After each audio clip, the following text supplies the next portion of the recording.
I'll start. I'm Katie. Really nice to meet you all. For those of you who don't know me, I am founder of Flexible Working People. And we love running these types of events. And we're really happy to have Lucy standing here with us tonight. Lucy's the founder of Brave Start, which is a community dedicated to helping people navigate career change and build longer, healthier working lives. Just to give you a bit more about Lucy, chartered psychologist, a career researcher, and also has a background in recruitment, which works really nicely, and understands both the research and the reality of modern careers. So, what we love about Lucy is that what she actually offers is not just all the practical advice, but the evidence based stuff and makes it all really human. So, tonight we're going to be talking about kind of how the world of work is changing. And I think that we're all feeling it a bit, quite a lot actually. I think that things that used to feel really stable suddenly don't. And there's that sort of sense of what's happening, roles are shifting. Everybody is talking about AI, it's everywhere. We're seeing lots of companies restructure. And that sort of old idea of the career ladder that kind of takes you from here to here and you stay in jobs for a long time, that just doesn't feel like it's happening and it's that realistic anymore. So that's kind of what we're going to be talking about. And that's what Lucy's here to talk about. We're going to take a bit of a step back and we're going to make sense a bit of kind of what is changing, but more give you a bit of kind of that practical, reassuring ways for what you can do, like what you can take control of. So that if you want to stay employable and be confident in this sort of world that's constantly changing and moving, then we're going to start maybe tonight to give you a few of those practical tools and strategies. Does that sound like what you're going to do, Lucy? Have I summed that up Sounds well? sounds it sounds like a plan. Absolutely. Sounds like a And plan. I think, I mean, what I'd probably kind of caveat all of this with is, this is half an hour.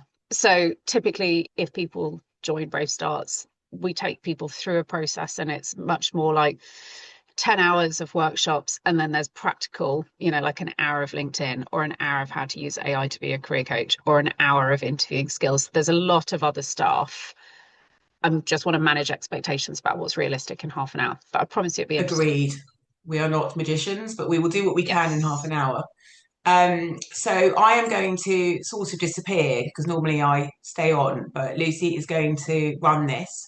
And I may or may not emerge at the end because my daughter's upstairs not feeling well and my son is on his way back from football. But I know that you're in very capable hands. So, Lucy, I'm going to hand over to you.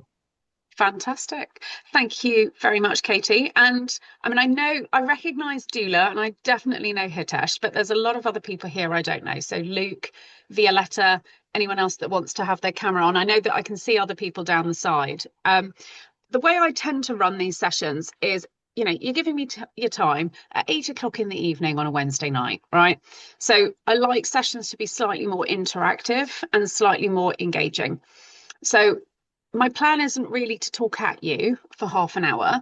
My plan is to get you a little bit talking, meeting each other, and hopefully, if you don't mind, I'd like you to get into a couple of breakout rooms at appropriate times. Now, I do have a plan for what it is I would like to share with you.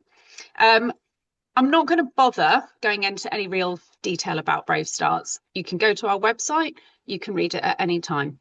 There are two main messages that I would like to land with you, though. Number one is I don't say anything I can't back up. Number two, we're a non-profit organisation. So the reason that that's important for you is you should know that everything that we say is guided from evidence and best practice. It is not what people want me to tell you. It is not what I've sold. It is not what I have to sell. So we are nicely unencumbered from that perspective. Katie's already outlined the session, so I want you to leave here today with a little bit of a framework for how I think we need to start thinking about how we future-proof our career. And one of your breakouts is I want you to spend a bit of time with each other debating what it is that you think is going to make you employable or keep yourself remaining employable as we go forward. The first part, however, I am basically just going to bang at you a load of stats and I'll be quite quick and rapid fire with it. But I want you to use the chat and I actually just want you to shout out. This is a small group, so it really doesn't matter. There are right answers, but actually the fun is in the guessing. So this data all comes from the World Economic Forum Future of Jobs report. It is based on feedback from more than 1,000 different CEOs across more than 35 different countries. And that their reflective workforce represents about 11 million people.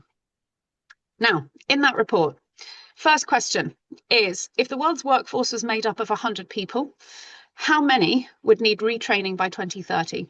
So we're talking just in the span of 5 years. What proportion of a workforce is going to need retraining? Just shout out the answer. 71%. 31. Any other guesses? 71. 71. The answer is 59, right? So nearly 2/3 of the workforce. According to the ONS, so this is the Office of National Statistics in the UK, for how many months consecutively have job vacancies been falling? A, B, C, D, or E? Shout it out. D. D? I'll go, Bang on. I'll go C. The answer is D. 40 months consecutively. So whether or not it's just AI, whether or not it's new employment rights bill, job vacancies are contracting at the moment. And that is a consistent trend that has been happening for well over 3 years. I can't see that trend changing anytime soon. Most people have heard of McKinsey. In 2022, they did a report looking at how many flexible or kind of gig workers. This is US data, but UK data does tend to follow the US. So in 2022, 27% of workers across the whole of the US were independent or freelance. 1 year later, what was the percentage?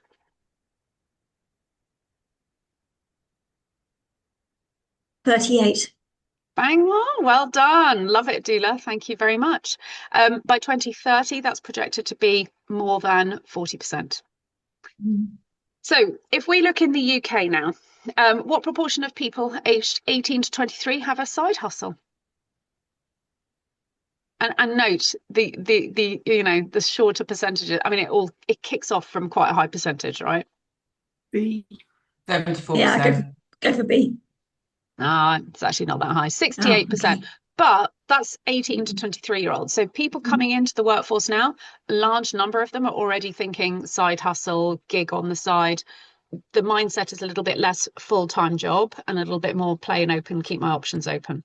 But actually, it's 43% for British people in general. Wow. Which I don't think many people realise. I mean, I met a guy up in Manchester once who said he had income from 17 different sources. Wow. I know, amazing. Good for him, I say. Well, I mean, it's actually your safest place to be in, isn't it? Yes. And we can see the rise of different forms of working. I mean, Utility Warehouse, this is an organisation that now basically franchises itself, and it's a FTSE 250. It doesn't employ people. It asks you to join them for 10 quid. And it provides you with all the training, and you catch what you kill. But most people who join, if you're so inclined, they're earning about 1,500 as a basic, but they're probably doing that 2 days a week. And you can see, I mean, I don't know all of these organizations, but the growth of the platform market is exponential. So again, if you look in 2022, the US dollar value of the platform market was about 5.1 billion. And by 2031, that's projected to be 18.3.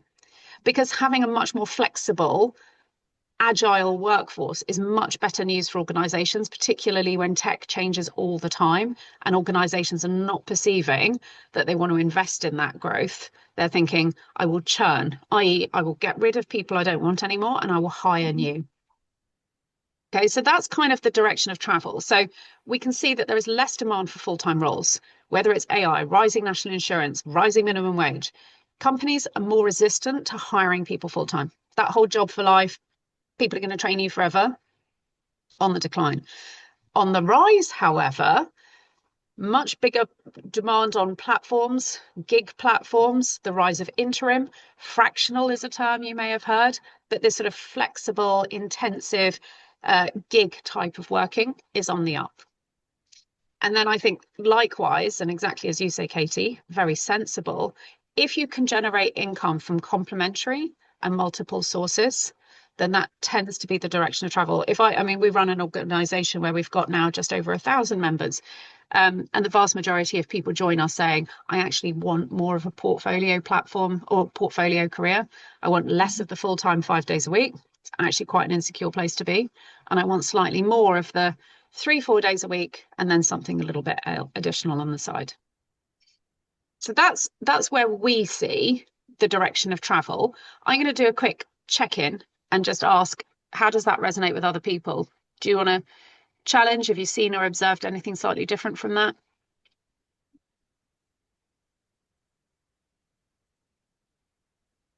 Are you happy to accept my analysis?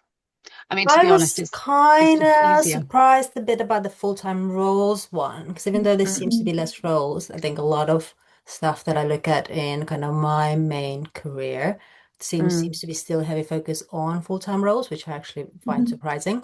And I find there's less flexible roles, which I'd expect to see more of. We would, right? But if I was to ask you how prepared, so I specialize, if you like, in candidates, employees, if you like, that are kind of midlife and above. So if you're kind of over about 39, 40, you're in my camp. Now, if I was to sort of say to you, surveys have been done because they have, not by me, CIPD did a survey November 2022, looked at more than 2,000 organisations. How many of those organisations are adapting to the needs of an ageing workforce? I'd say less than half. So the data on this is 13%, and that's That not is. even adapting. That is talking. If you then start asking how many have got budget, how many are actually doing, the number is lower. So no, I'm not saying that that's anti the flexible working thing. The reason it's relevant, Violetta, is because older people in particular demand and are much less content to do the full-time roles. So if that need for flexible working, whether it's caregiving, whether it's just stage in life, if that's what's being demanded by the employee, and yet organisations aren't thinking, looking, talking about, or even planning for that, then you are going to see this sort of mismatch. But Lucy, so it's Lynn here, is that something that's changed? Because, presumably, midlife people, I mean, there was job for life at one time, wasn't it? I mean, what I'm seeing, I guess, because I'm more in marketing, is that the older people are getting made redundant. Yeah. And that's why the gig market is completely oversaturated. Yeah, and you're it's absolutely been right. increasing since 2022. There's just more and more people. Let's think about communications. I mean, particularly the advertising agencies, they're really laying people off. Now there's just absolutely loads of people who can't get a job, so they're all setting up by themselves. Yes. So I guess it's reflecting. You're absolutely right. I mean, the highest, if you look at the entrepreneur market, the sector that's growing fastest is people over the age of 60 in terms of the demographic. And I would absolutely argue that's a reflection of necessity more than it is choice.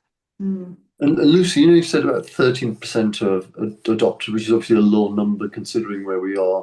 Why, what, in terms of what's your view or what have you read of why companies are not being more proactive? So the psychologist in me would say to you, it's a stealth movement. So companies tend to react to urgency. Brexit, COVID, if you have to do something, you'll put your time, energy on that. Whereas the sort of thing that happens very, very slowly that you can't really see. I mean, life expectancy has been creeping up since about the early 1920s, really. So it's every year people get a little bit older, tiny bit older, a little bit older, but not necessarily in a really noticeable way. If I meet a friend's kid today that I haven't seen for 13 years, go, oh my God, look how you've grown. If you see a friend that you knew from school that you've not seen for 13 years, actually you kind of look the same. So it's not so urgent. It doesn't appear to be one of those things that we absolutely, and most organisations, if they're advertising a role, they're going to be inundated with CVs. So what's broken for them? Yeah, makes sense. So the saliency of the problem is not apparent. I think the thing is as well is that companies are, I suppose we're talking in open space, older people are more expensive. So potentially. So interestingly, not necessarily. Okay, so I'm interested. If actually what we look at is when people are younger, they need more money because they've got nothing. Haven't got a house, haven't got a family yet, still got to afford childcare. As people tend to get older, it's not to say they don't need, let's just say that money becomes less of a driving factor. So it drops further down the list in terms of what people are really being driven by at this stage. And the evidence that I tend to see is that actually, provided there's a quid pro quo, if you're giving me training, a chance to learn something new, a chance to do something different, I might be starting over at an earlier, at a more junior level. actually the willingness for people to suck up a lower salary is more palatable for an older audience. I agree with that, but what's quite hard is actually convincing recruitment consultants that you're happy to step back, or convincing an employer that you're happy to step back. And I think that's the challenge. And I agree with they you. don't really believe you, I would say. Yeah, so then I'd say we might have to change the tactics that you're using, because it's you can do the same thing that everyone's been doing time and time again, or you have to accept there's going to be a different way to catch the kill. Yeah, because I'm just reflecting on the conversation I had last week when I'd applied for a role, and it was pretty much a little bit less. And the recruitment consultant just said, "I don't believe you." She said, "I don't believe you. I don't believe that you'll do that." And I was quite taken aback by that. I think it can be hard to step back as well, even though that's something that I want to do. It's hard to execute it.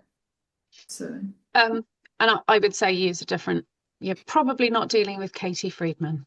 And if I may be so bold as to introduce Hitesh as well, who is also in the recruitment space, and looking at people who are looking to support people who are at this stage in life. So I would agree with Lucy. Find a different recruiter. Recruiters should be very used to that, and if they're not, and if they say things like "I don't believe you," you shouldn't be working with them. Yeah, I mean, it was just the role that I went for that, she just didn't take my, I had no choice. I had to go through that agency. So, which is quite unfortunate because they never took my CV seriously. So, Lucy, guys, I'm going to, just one sec. Yeah, sure. Got limited time, so you're about to go into a breakout room. So I'm going to flash back up this slide, right? So this is where we are. I haven't heard serious objection to say, Lucy, this is a bag of rubbish.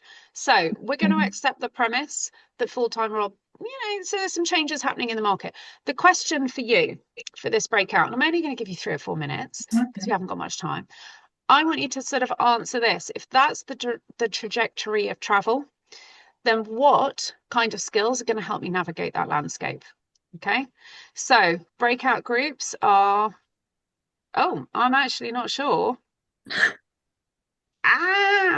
Okay, normally I can find breakout groups, but I can't find it on this. It might be that it's a webinar setting. So, well, look, guys, we just have to rock and roll and slightly adapt differently. So you just get to shout it out as part of a forum. So has anyone got any thoughts about what are going to be the skills that we need to balance out navigating that market? Well, the obvious one is AI fluency, right? I have to say AI. Well, what does that mean? What does that look like? Because I keep hearing it. Yeah. I don't know. I'm going to push back. I'm with you, Claire. I'm going to push back on that slightly, and I'll say, what do you mean, Hitesh? Yeah, good question. Actually, to be honest, I don't know the answer either. But AI seems to be what everyone needs to sort of know. But to a certain extent, it's too early to actually. My answer would be it's too early to define it because we're too early stages in AI at the moment. Everyone's just using it as a Q&A sort of product, right? You ask a question, you get an answer, but it can do a lot more. From what we're hearing, it'll do a lot more than that. So at the moment, I think my answer would be not defined, which is not a cop-out, but I think that's probably where we are. So let's maybe accept that AI is going to be important, but we don't know exactly what kind, when to use it, what kind of savings. So maybe the thing preceding that is a willingness to test it and try it. Yes. Yeah. Open-mindedness to a bit of experimentation, offering to learn something, put your hand up and go, I don't know if it's going to work, I might give it a try. Yeah. And also I think it's about the fact that I've been through so many IT changes over the years. I know AI is perhaps different, but we've been through so many. I come from when we had typing pools, and the whole sort of trajectory of the internet, introducing the internet into a company that was completely paranoid about it. That those sorts of experiences should be valued, and that understanding of adaptability and being cautiously optimistic about what the new technology can do, all that sort of thing, and testing things, and having some sort of ethics around it, and how you put it into practice. That's the skills that are going to be needed and need to be valued. I think that's what That's my 2 bits worth. Pretty much most, you get the most highfalutin analysis that's been done, whether it's, University of Oxford or over at Harvard or Pearson Education, and they all seem to concur on the same sort of thing, which is that broadly speaking, the sorts of skills that people are really going to need to know are the sort of slightly softer skills, which isn't particularly helpful. But actually, if we think about what was important, conscientious, reliable, turning up, navigating, being political within a corporate, and, thinking about what you need to do to progress to the next level, right? All of that moved to the side. Now we're looking at much more self-direction. Nobody else is thinking and planning out your career. You need to think, analyze, be spending time, conversation, figuring it out. Definitely a lot of networking. What did we say about experimentation and adaptability? The willingness to test, to try. You won't always know. That's absolutely fine. What's not fine is bullshitting and pretending. It's being open, being willing to give things a try. Reputation is very important to work on. So that's your sort of your networking side of things, because people buy from people that they trust. That's not going to change anytime soon, particularly the more uncertain that things get. Nobody wants you to come to them with the problem, right? People are quite good at defining a problem statement, but actually as a small business owner, whether you're a charity, whether you're a startup, whether you're a scale up, whether you're actually running a large corporate, having someone come up to you and go, I've got a problem, I can't do this, I can't do that, is kind of a pain in the arse. All right, but someone who can actually help identify the problem and go, this is what I see the problem as. If you give me a chance, I'm going to work on developing the solution. So always kind of thinking from a perspective of what value am I going to add, because nobody else wants to do that legwork for you. So just a quick question, because nobody ever says to me in this kind of wanting to remain employable, I actually want to do something that makes me really miserable. So I kind of want to balance the employability out with what is it that most drives career satisfaction. And out of all of these different factors that have been analysed, just shout out, what do you think's got the strongest relationship with people who are happiest in the work that they do? Relationship. Proactivity. Oh, sorry. Proactivity is high. Yes. Yeah, it's up there. What else? Locus of control, if it means what I think it means. Luke, you've hit the answer nail on the head. Tell everyone what locus of control is. It's control over your workplace, over your working situation. It's why. Quite. No, okay, that's more autonomy. Yeah. But autonomy is also really important. All right, so I'll define it, because I think because it has such a strong relationship. This research comes from a large meta-analysis, which is, we're not just looking at one study, we're not looking at one thing of like policemen or accountants or nurses. This is the entirety of any study that's worth something, right, in terms of like judging from a evidence-based perspective, usually factors 1 or 2 or above. Anything that's kept in the study, more than 200 papers over a period of 20-25 years, which is why it's quite old. You almost have to have 20 years of loads of research in order to do a meta-analysis like this. But the factors that have the strongest relationship with satisfaction, highly, strongly, statistically significant, which is why it's in bold, is locus of control. And the reason neuroticism is in red is because it has a negative relationship. People who are much more prone to anxiety and worry have a harder time finding work that they find enjoyable.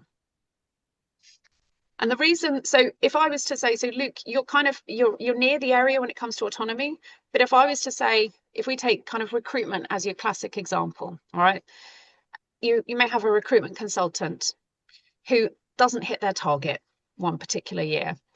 Someone who's got an external locus of control might say, the reason I didn't hit my target is because my boss is an arse. I hate the brand. The brand I work for is rubbish. I don't have any support from anyone in my team. The market's terrible and diabolical. Someone with an internal locus of control will be more, I haven't hit my target because could be a number of things. I didn't ask for help when I needed it. I didn't spend more time focused on pivoting to a different sector. I'm going through a divorce, so maybe my eye was off the ball. That's why. But ultimately, it comes down to me. And the reason that this is quite valuable, I think, is because so many other things you can't control. You can't control the market. You can't control who else is applying for jobs. But you can control your attitude to how you deal with things. And so that's the one thing, personality is pretty fixed. but actually mindset and attitude is something that's changeable. So if you take nothing else away from this session, I would say spending time looking at what you can control, what you learn, who you spend time with, who you surround yourself with. That activity is far better for you than activity that sits largely in the box of activity which is outside of your locus of control.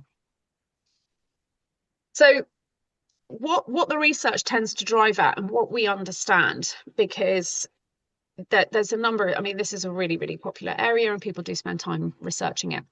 So these are the kind of the biggest things. If we were to sort of start unpicking, who is it that really says that this is, I've got control, I'm happy, I'm in a good place, I'm driving income from various different sources. These are the sorts of qualities that tend to be behind that. So work where you're helping other people. So if you're actually connecting with your beneficiaries and people are turning around to you and saying, thank you very much, I really like that. Yeah, you're going to be a bit happier, right? If you're actually learning something new, you know, people have got 4 human drivers of different motivations, and curiosity is one of them. So if you're absolutely bored out of your head, it doesn't really matter how much money you're earning. I guarantee you want to leave that job. So work where you're learning something is really important. So these are the kind of the 5 different factors. I've thrown in there physical health, because ultimately when we're talking at people midlife, it's increasingly, you could take your health for granted when you're 21. You can't take your health for granted once you're over the age of about 40. So you have to find space in your working week to adapt all of these. Sian, come in. As someone who's was taken ill in her 20s, late 20s, that's a big factor for me when it comes to jobs, because I was running on fumes by the time I was diagnosed with my chronic condition, and I'm now in my late 30s, and yeah, 10 years in of knowing how to manage it and everything like that, and the anxieties that it causes in jobs and the need for flexibility. So I think it's, you know, always easy to say that you've got that time, but sometimes you don't. You know, I had 6 years of it, and then the 7th year of my 20s, it was like flat out, couldn't do anything. And I was actually told by a clinician who diagnosed me that, you know, I said to him, I'm not doing anything anymore. I'm literally just going to work. And he was like, well, you just have to be bedridden for the rest of your life. So I was given, I was given that at the time. So yeah, I think the health thing is something that we really don't consider in our working life, and we really should at every point, because it can change for whatever reason. And you will probably be a bit of a master of that, you know, in the sense that you've had to come to that point harder. And you know, I mean, it's really unfair, right? Most people get a free ticket until you start hitting about 40 plus. But the fact that you've got there now and you've got this healthy attitude around, I'm in charge, I've got to responsibly manage it. No employer wants that problem or headache. If you walk in there and you say, look, I have got this condition, this is how I manage it, this is how I make it work, you just have to make this little adjustment and I promise you it will all be sorted. That's what they want.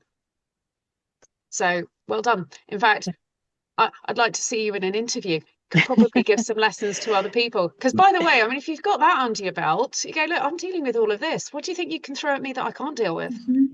True. Very, very true. Yeah.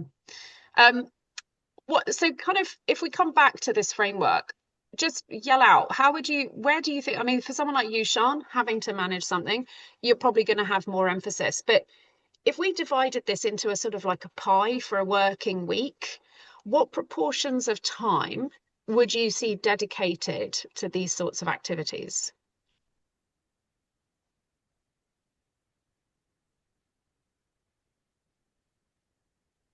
Half a day, full day? How much time a week should you spend learning something new? I would hope. By the way, I'm taking weekends out of the equation. So going out with your mates and having a laugh, that's not included. This is just your kind of your working week of 5 days. But I know from. Oh, sorry. Go on, Catherine. No. I was just going to say, I mean, time taking out to, I guess, to do learning would be maybe like half a day, depending on what the task is. Okay, half a day. I love it. Let's hold that thought in our minds. Anyone want to take a stab at how much time we should spend a week helping other people?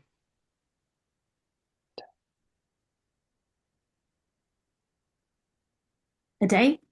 A day. Oh my God. Who's done this before? I've never done it before. Look at this. I mean, what does that tell you? It kind of tells me that actually there's a lot of this is common sense. So actually, we probably should be carving out half a day a week where we're actually learning something new. We should be carving out a day a week where we're helping other people, actively contributing, community, that sort of activity. If it's done within a job that you're being paid for, like counselling or psychotherapy, brilliant. Actually spending time actively navigating. So think about the fact lots of gigs, less certainty, less of the full-time job where things are being fed to you, more where you're doing a little bit more of the catch what you kill activity. Half a day a week, relationship building, active career management, reputation building, and so on. I've got half a day a week in there for doing something to support your physical health, because by the way, you can also spend your weekends going out on a nice long trek and going for a run and so on. But actually about half of the time each week should be focused on what is it that's actually driving your income? What is it that you're great at that people are paying you for? And that, I think, in terms of a kind of a framework, because everyone will always say, if you're in consulting and what have you, if you spend all of your time delivering, but no time nurturing your pipeline, you get a very, very volatile looking career trajectory. Whereas if you're being quite disciplined about how you're managing it, that is probably your strongest, most evidence-based framework for how you should be dividing up your time. Stay healthier for longer, you work for longer. Help other people, you build your reputation management. A lot of it all interlinks. So yes, you're going to get a copy of the slides, so you'll be able to take that away, spend some time. If you want to challenge any of it, just bring it on. I love being able to kind of answer where you get all the kind of the nerdy data from. And I did say to Katie, because she said, 8 o'clock in the evening, you need to be done in 30 minutes. So it's kind of 32 minutes past, but I'm sort of done. So I'm going to leave things over to you to say, are there any questions or reflections or comments you want to share?